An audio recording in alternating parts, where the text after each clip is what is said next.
John Ulzheimer is known as one of our nation's most recognized credit experts. Having worked for 28 years in the credit industry, John has become one of the most prolific speakers about credit and the go-to authority on answers to credit-related questions. Credit Countdown with John Ulzheimer. Hey there, this is John Ulzheimer, coming to you today from lovely Midtown Atlanta. Peak of traffic, which means I'm not moving, so I figured I'd crank out a video or two for you. Today we're going to talk about, this is a question I get a lot from consumers, either a complaint or just kind of a misconfusion or misunderstanding or confusion about credit reports and credit scores. And so specifically this has to do with the relationship between your income, your credit report, and your credit score. And the reason I'm trying to use very precise language when I talk about credit reports and scores, you probably noticed that I'm trying to talk about them as two separate things. And that's because they are. Credit reports and credit scores are not the same thing, even though it is not uncommon for people to use the two terms interchangeably as if they were the same thing, but they're not. Think about it this way. The credit report is like the test. The credit score is the grade you got on the test. So they're not the same thing, but they do have obviously a very, very strong connection in relation to each other. Income. Is income on a credit report? The answer to the question is no, it is not. Your income is not on your credit report. Why is it not on your credit report? Well, because number one, it's not furnished by anybody. And number two, the credit bureaus do not go out and proactively procure your income in order to put it on a credit report.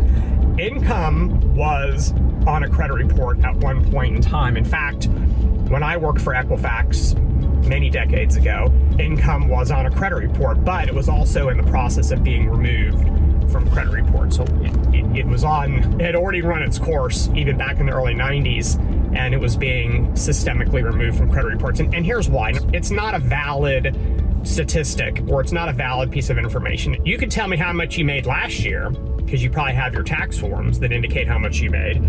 But I bet you can't tell me how much you're going to make this year with any degree of specificity. You may say, I think I'm going to make around this amount of money, or I should make this amount of money, but that's likely not going to be precise. You may get a new job. If you're an hourly worker, you may pick up hours. If you are a salaried employee, maybe you get a raise. That'd be awesome. Maybe you have stock options. Maybe you pick up, a part-time job. There's a lot of different ways for you to have an income, and it doesn't really lend itself to being something that you can predict with any degree of precision so early on in the year. So again, at the end of the year, it's easy, right?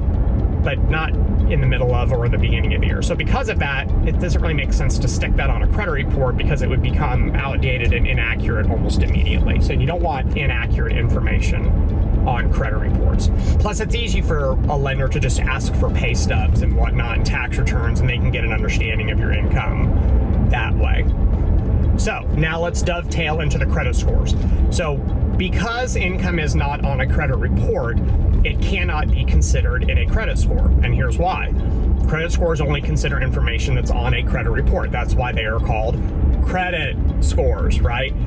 The actual full formal name of a credit score is a credit bureau-based scoring system, which means it has to be based on information that's in the databases of a credit bureau.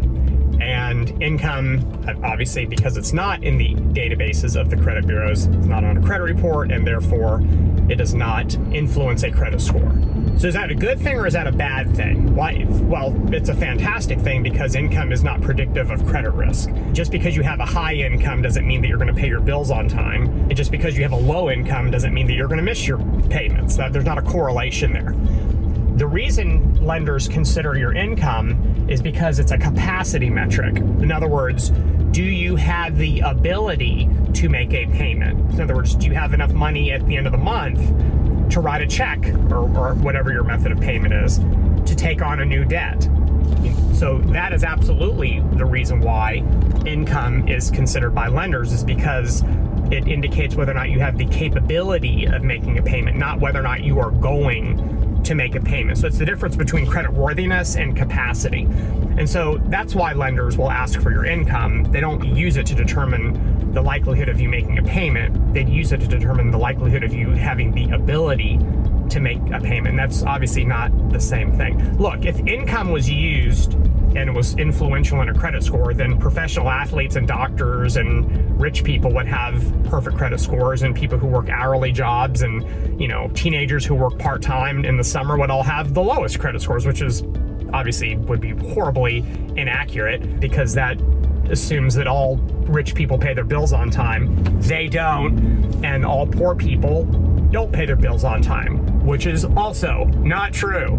So anyway, that's the answer to the question as far as the relationship between credit scores, credit reports, and income. There isn't one. So if you have any other questions, drop them in the comment section below. Have a great rest of your day. We'll talk again soon. For more videos and credit tips from John Ulzheimer, go to www.tradelinesupply.com.